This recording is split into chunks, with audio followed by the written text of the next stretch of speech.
I'd like to finish off immigration. Actually, this is going to take us right up to where the midterm is going to be by talking about the impact of immigration on labor markets. And once again, these are some slides I prepared with the group. They're kind of better slides than I can make. So instead of seeing my beautiful face, ha ha ha, we'll just look at these. And I think it's always better to see a person. So after this, the future slides, you will be able to see me and see my expressions. Uh, Etc. Okay, so that being the case, when immigrants come into the country, what is the economic impact on labor markets?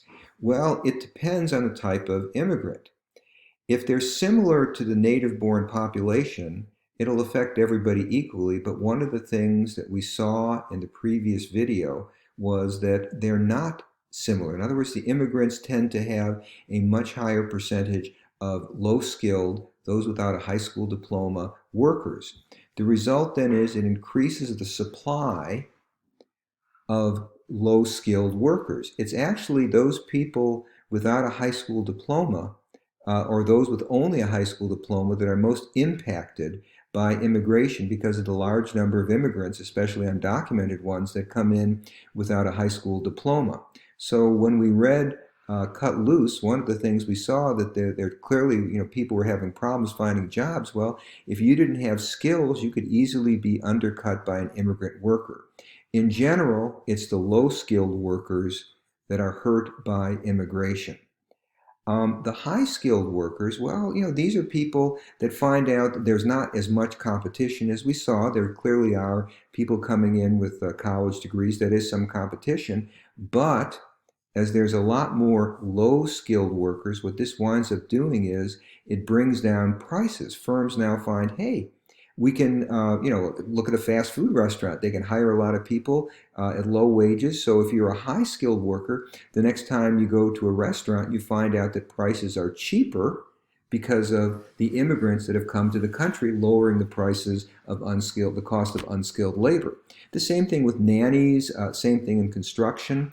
My wife and I, had our house built a couple years ago, and I would practice my Spanish with the Salvadorans who were working in the house. So the result is I enjoyed cheaper prices, but if you were an unskilled roofer or a person putting in drywall, you found competition.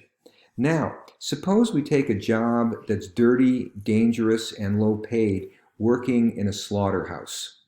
What you find out, you're working at high speed in a slippery environment with sharp objects, a lot of injuries. Native-born people don't want this job. So if it turns out that you own a meatpacking business and there's a large group of unskilled immigrants that come into the country, you can hire these people and bring your costs down. Owning a factory, owning the capital, now becomes more profitable because of all the unskilled workers that are coming in to work in your slaughterhouse. If you're a high-skilled worker, well, more factories are opening because the return to having a meatpacking factory has gone up.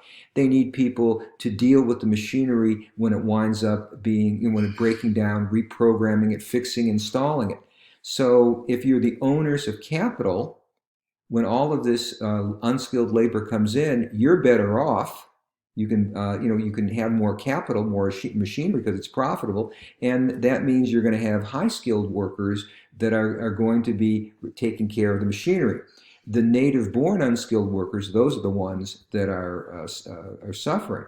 So what is the impact of immigration in the United States? Well, it increases the labor supply, and it certainly changes the prices. My wife and I, as I think I've told you, love to go out to eat.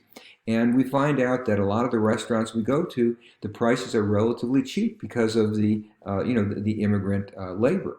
So the result is that those people that are more skilled and those people that own the machinery are better off. The people that are unskilled native-born workers, they are worse off. On net, the country is better off in terms of GDP and income. However, it is the less educated native-born people that are worse off and the more educated native-born people that are better off. So you have a net gain to society but the winners tend to be higher income people and the losers tend to be lower income people. Now, there's some ideas among economists in the long run. If it turns out that, say, owning a meatpacking factory becomes very profitable because of the immigrants, more people will invest in it. As more people will invest in it, eventually it might drive down the return to owning a factory. So just kind of what I said, the lower prices that emerge might help out some of the people that lost their jobs, but it'll just restore some of their purchasing, power. Um, so what we see here is those people that are high school dropouts, think roofers, think people that weren't very skilled working in a restaurant. These are the people that really find that their work has been replaced, and other workers might in fact benefit.